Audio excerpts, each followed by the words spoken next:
You are listening to DC On Screen. I messaged Christian. He's like, oh, yeah, that was going to happen. I mean, yeah, but like, we all knew it was possible. Yeah. It was actually going to happen. Whew. Wow. All It's right. all George Clooney's fault. All right. Getting into DC On Screen. Getting out of DC and into DC On Screen. Yeah, if you didn't get to listen to our Patreon episode, what we're talking about is, as we were recording our Patreon episode, our warm-up for this week, Biden stepped down from running in the 2024 election. So we were talking a little bit about that. Like that's all real time there we were talking about. So, yeah, wow. So from Washington, D.C. to D.C. Comics on screen. A sometimes much more fun and interesting place. Yeah, sometimes. But no less divisive, I dare say. I'm David C. Robertson. Probably not more interesting than this day, but we'll see. Yeah.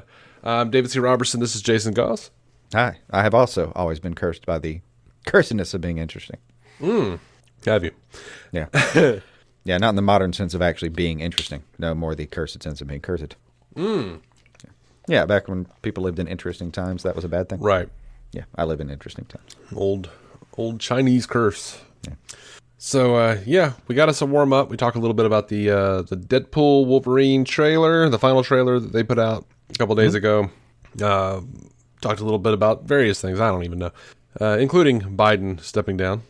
We didn't get too deep into it, but anyway, that's over there on Patreon right now. By the way, Lorenzo Valdez joined us on Patreon about 3 weeks ago. Thank you, Lorenzo. We surely appreciate your patronage. Hello, Lorenzo. Yeah. If I believe the picture, I believe it's our old friend Jordan Valdez. Oh, cool. Yeah, So- long time to see that. Once known as. So, welcome, young Valdez. Crisis on Infinite Earths. They dropped that part 3 a couple days ago, Yeah. 16th. Yeah. Saw a lot of very enticing advertisements about it. They put out the Kevin Conroy final Batman scene.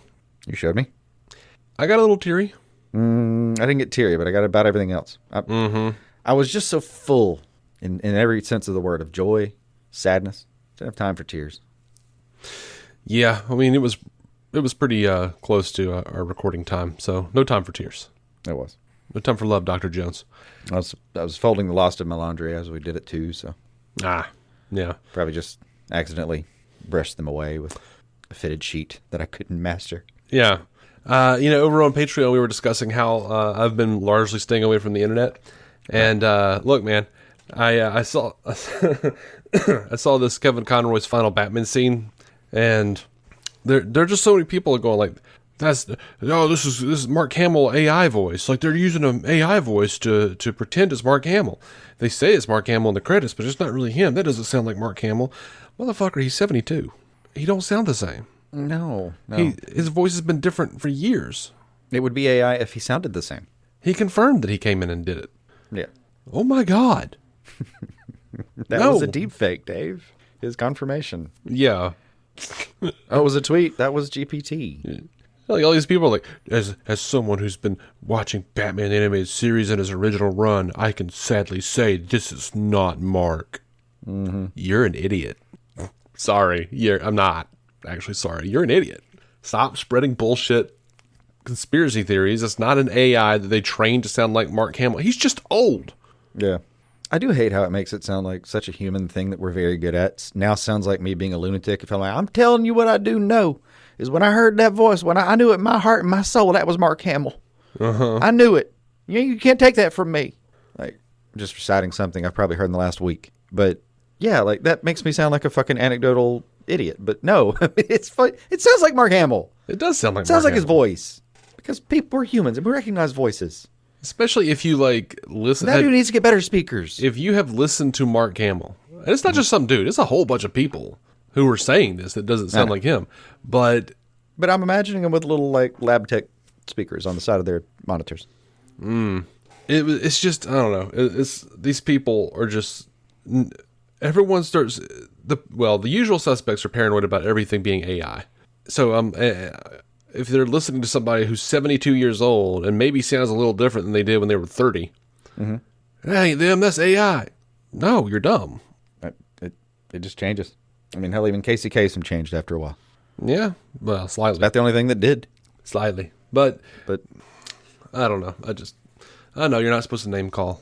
I think I haven't, heard all the versions of Paul McCartney over the years. Of course, we know they changed. Well, he actually is Billy Shears. Yeah. It was William Campbell, if fuck. I don't know. I believe was the supposed doppelganger. It depends on which I'll conspiracy have to look that one up. thing you watch or read up. Like some people are saying, the guy's name was literally Billy Shears. Yeah. So I don't know. I don't keep up with the Beatles enough to know all the iterations of the conspiracy theory. Oh, there were fun bits. I mean, the Abbey Road cover. There was the I buried pole instead of cranberry sauce. Oh yeah. The Turn Me On, Dead Man. Yeah. Instead of number 9. Uh-huh. And then number 9 apparently also referred to Revolution number 9, where at the end there's the car crash and flames. Not at the end. There's somewhere in the 3 minutes. Yeah, car crash, flames. I don't know, which could have just been Yoko yawning for all we know. I don't know what that sound was. No one really does. He pulled a bunch of clips out of the library and threw them together because he was fucking tripping and thought it was fun. There was no meaning. That was the point of that one. All the palms over Paul's head, all of that. Yeah. But yeah, the entirety of Abbey Road, the bare feet. I think there was some car tag in the background that was supposedly meaningful. Now, my favorite was there was apparently a bit there in the around that time where there was a phone number if you found it you could call, and it did have some creepy message on it that's long since defunct. Yeah. That was a thing. It was in the flowers. Yeah. Anyway. It was a fun little ride. The Paul is dead there. I think part of it. One of my favorites is he apparently had some journalists show up at his door and asked him, "Are you the real Paul McCartney or whatever?" I think, or it was like, "Are you dead?" or something. He said something stupid and blunt. Apparently, McCartney just grabbed a pail, like imagine like a Snow White level, wooden pail of water, and just doused the guy with it. Told him to get the fuck off his porch. That's funny. But the guy got an interview out of it because apparently Paul A felt bad, B knew that was terrible press, and probably in the reverse order, frankly, and went and got him. So, all right, come here, I'll give you an interview. Sorry. That's so weird and funny. Yeah. All right, so KITE MAN, hell yeah. Beatles history. KITE MAN, yes, absolutely.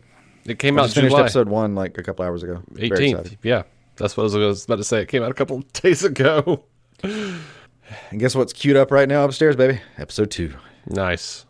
Yeah. We have yet to get to that in our house. We've been a little busy, but it's the obvious review is hell yeah, and of course it's 4 out of 4 hell yes. Mm-hmm. And so Lance Reddick, who has now passed away, sadly, picked up the Lex Luthor role from Giancarlo Esposito, who played him in Harley Quinn. And Dean Lorey, one of the executive producers, said of Lance Reddick, "He was wonderful. We all loved him. We loved working with him, and we loved his take on Lex. Giancarlo was terrific, and he played Lex a little more as a businessman and all of that, which we thought was great. But what Lance brought in was more gravity to him, maybe a little bit more depth. We just so warmed to his take.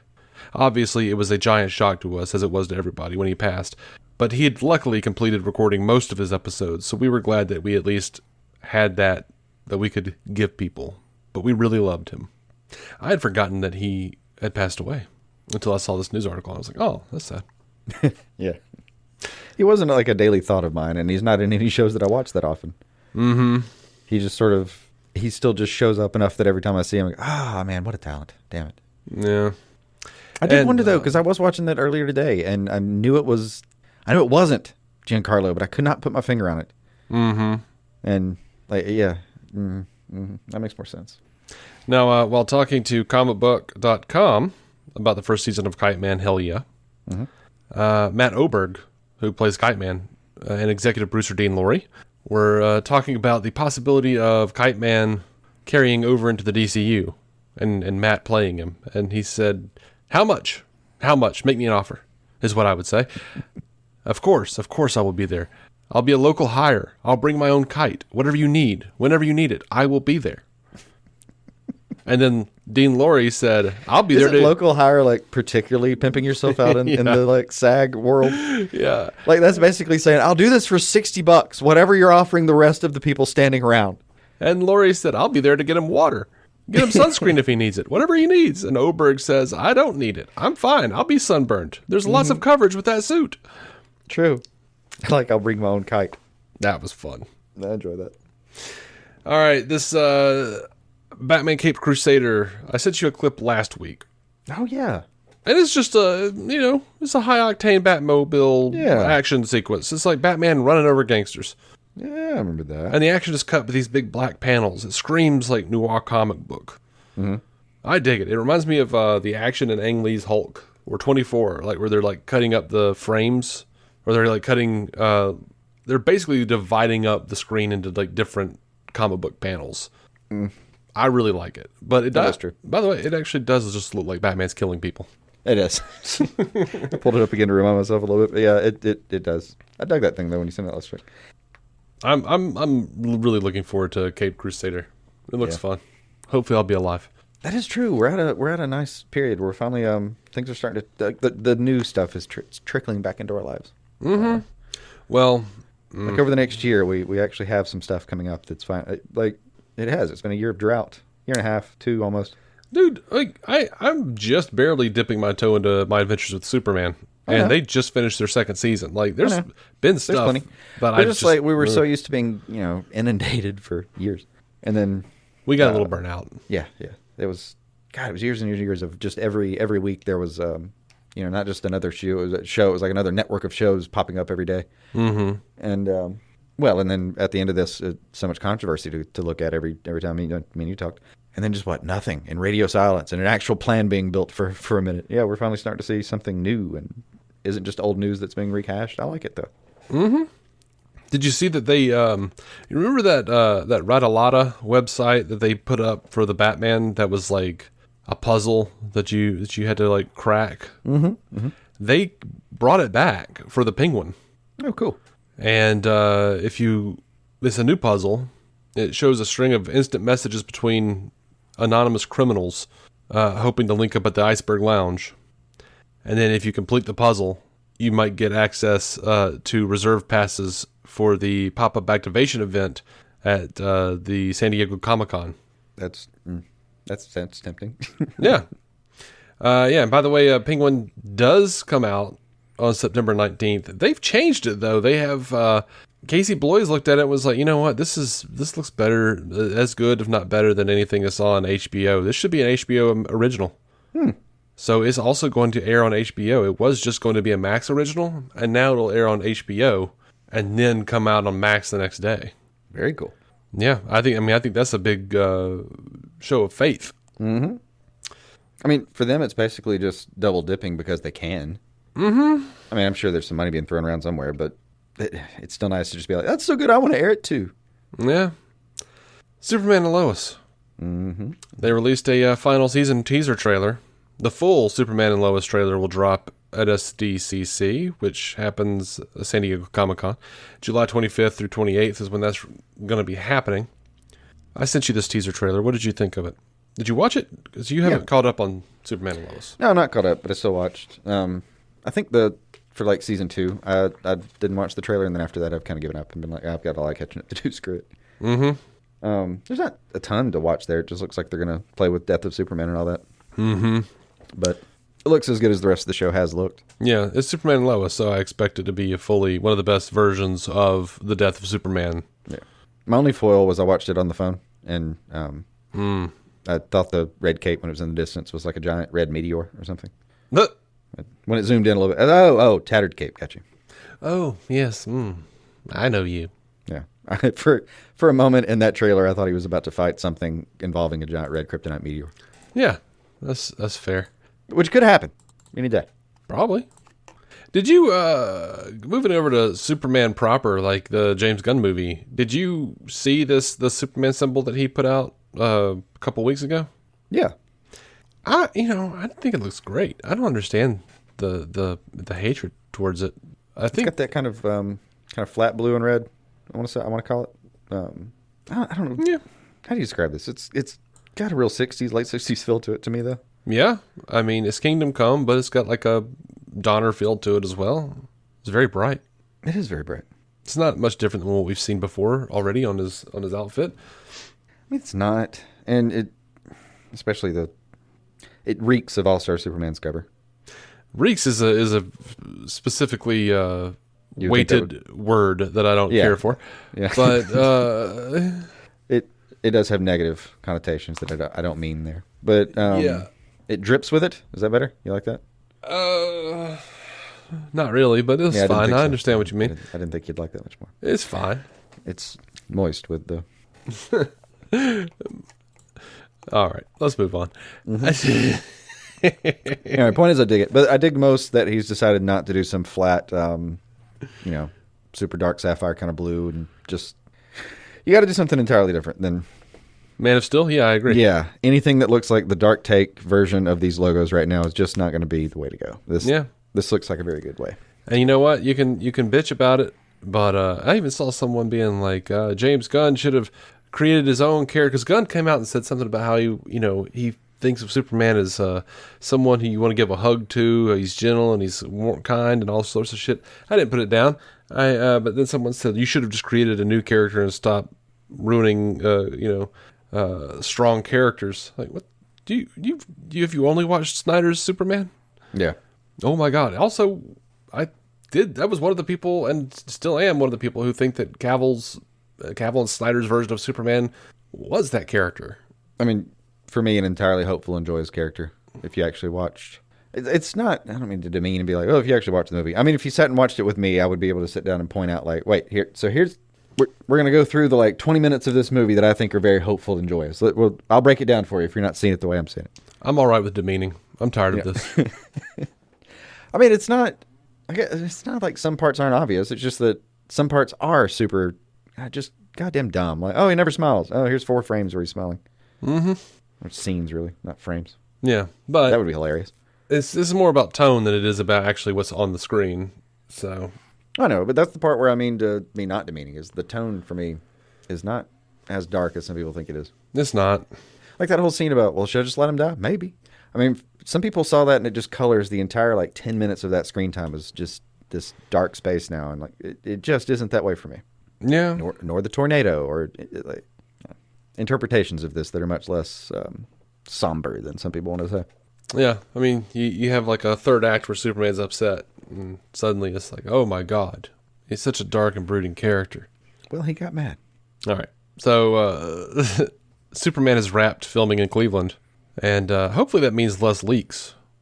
True.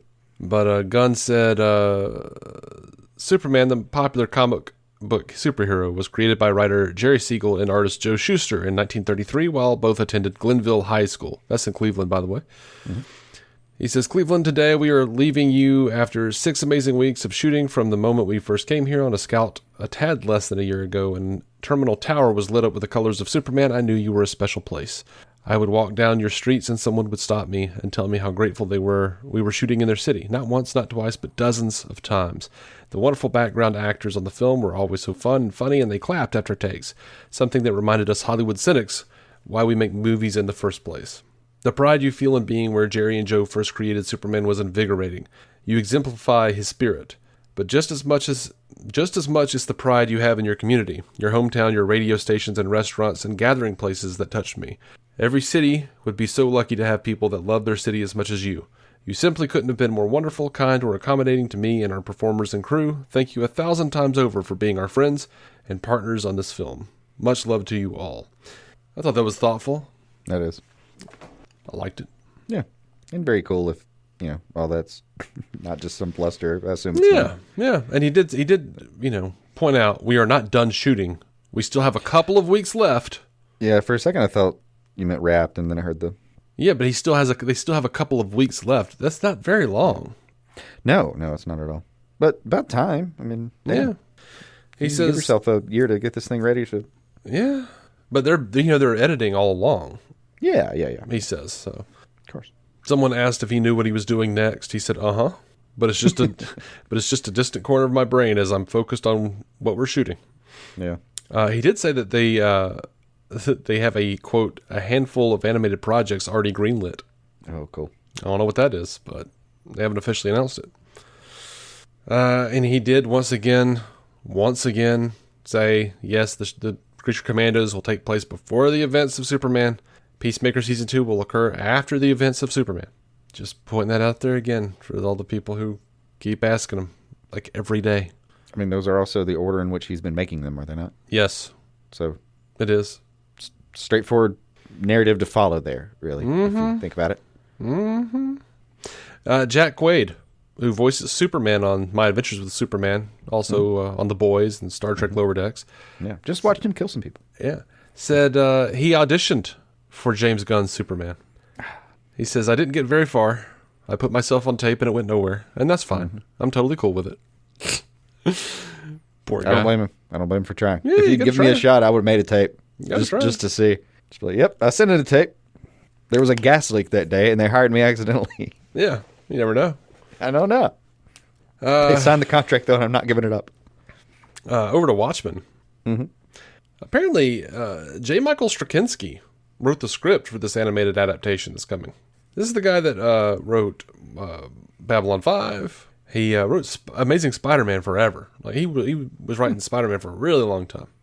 And yes, he was responsible for the Goblin Twins. It's not something that any of us liked. Everybody has a swing and a miss here and there, you know? I mean, it was a pretty big swing and a big ass miss. I mean, I don't know if you're familiar, but this is the idea that I'm not at all. I was kind of wondering if it was if there was a brief way to describe how fucked up that was, or if it was going to be if it was going to be like a hold on, let me pause and get to Wikipedia's thing. So the basic idea is that a couple of Goblin twins show up who are the children of Norman Osborn and Gwen Stacy in a shocking and terrible reveal that Gwen Stacy cheated on Peter, or at the very least had some sort of affair with Norman Osborn while they were on a break or something. Mm-hmm. Yeah. There was a tryst. And it was not received well. A tryst twist. Because Norman Osborn was, twice her age and shit. Mm-hmm. Mm-hmm. Mm-hmm. To think like, oh, you're going to turn around and make this dead woman who's been dead for fucking 40 years in the comics suddenly have cheated on Peter with his greatest enemy and have his children in secret, and then gone back to him because she would have. This was while she was in London, so she would have had to have gone back to him, Peter, afterward. It didn't. Nope. No. Yeah. What's the phrase about throwing him in the fridge? Oh, that's from. I think that came from a Green Lantern book. Well, I just mean there's a phrase about mishandling female characters where you like throw them in the fridge. Yeah, you fridge them. Fridge them. So what is the opposite when you uncoffin them? Well, she wasn't uncoffined. She was just. No, I just mean like you pull a character out of nowhere just to do something stupid with her. I mean, the opposite is one. Yeah, you just like. I think it's just a retcon that was not favorable. Received very poorly. Gotcha. Yeah. Anyway, J. Michael Straczynski, mostly a very good writer. Mm-hmm.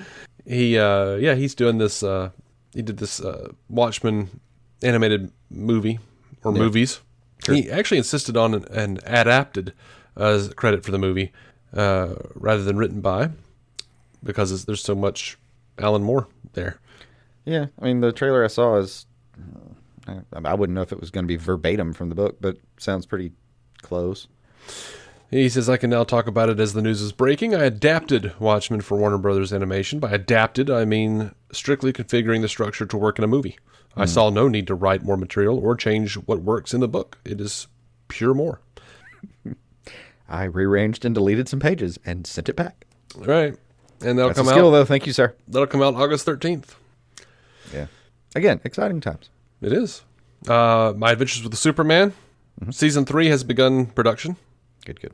Officially. I don't know if you saw, there was a, last week, some site, Nexus Point News, never heard of it before. It came out with this exclusive that Kumail Nanjiani was officially Booster Gold. And almost as if to answer this outrageous claim, Gunn pointed out that nothing is in production unless it's been greenlit. Yeah.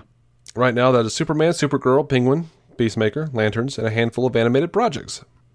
Now, he was actually answering a question about Paradise Lost and how that fits into what they're currently producing.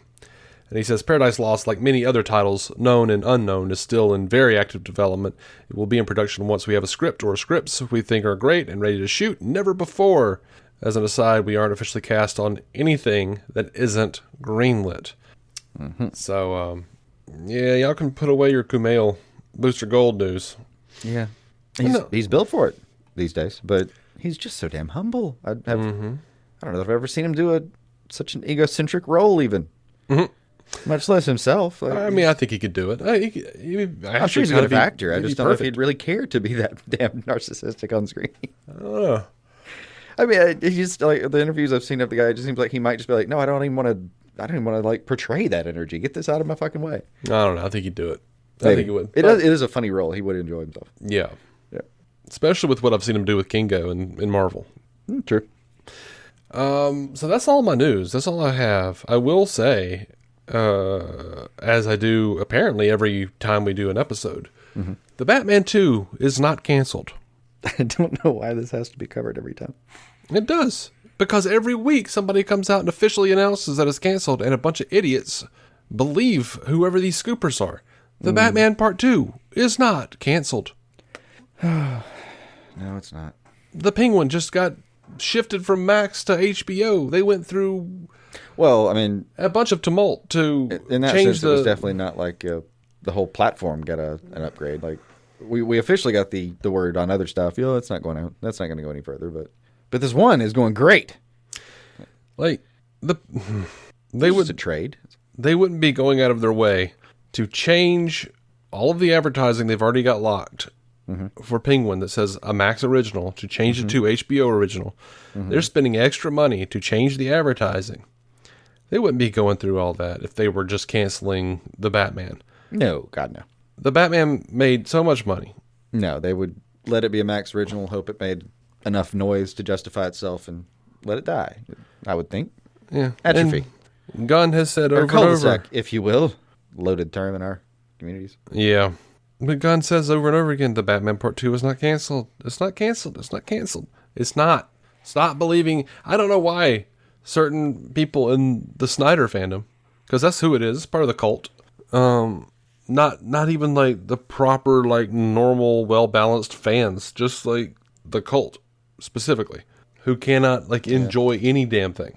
And have that to is make not sure a result of that direct universe. And have to make sure that everyone feels like their thing is getting canceled. Yeah. It's not getting canceled, y'all. Not unless Matt Reeves just says, nope, I can't do this. Did you hear any brief rumblings of the little joke in The Boys in the last episode? I know, I'm not even caught up on The Boys. There was a very, very close to the topic we're on. I'm just going to go ahead and call it a jab at Batgirl? Yeah. Yeah, I think I heard something about that. Okay, good. I wasn't going to tell you specifically the movie, I guess, but it was a jab at what we cover. Yeah. I did see something about that. There's basically just to mention that we just realized it would save more money to cancel the movie. Yeah, that's funny. Or it would make us more money as a tax write-off or something like that. Yeah. I wish that, like, we should just do an episode. I wish there was a way to pin an episode to the top of the feed where it's just like DC on screen, facts or something, like most, frequently asked questions or whatever. And the first thing is like, no, the Batman Part 2 is not canceled. Right. Yeah. No, Robert Pattinson is not the DCU Batman. Right. Yes, he did go to the gym more often than you were told. Creature Commandos takes place before Superman. Peacemaker season 2 happens after Superman. Yes, Peacemaker will be here. No, it is not. Only elements of Peacemaker season 1 are canon. It would have to be a currently fact. I mean, that's what it's been for 6 months. It has, though. We've been saying the same thing for 6 months. What if we just had a newsletter that released every week or two that was just currently state of the fact. Current state of fact. This is still happening. This is still not happening. Have a good day, everybody. Yeah, whatever. I'm done. You done? Yeah, let's call it. Cool. I guess this actually is how they do this, though, because you have infographics, right, that do the, like, this is happening thing. Mm-hmm. Yeah, and then that's how we get clicks, a month later when we come up with another infographic that has what's basically the opposite news about it. Yeah? There's enough of those websites. They don't need us. Probably not. We'll do what we do and quit. And stop recording. Until next time, Yeah. keep some DC on your screen. Bye.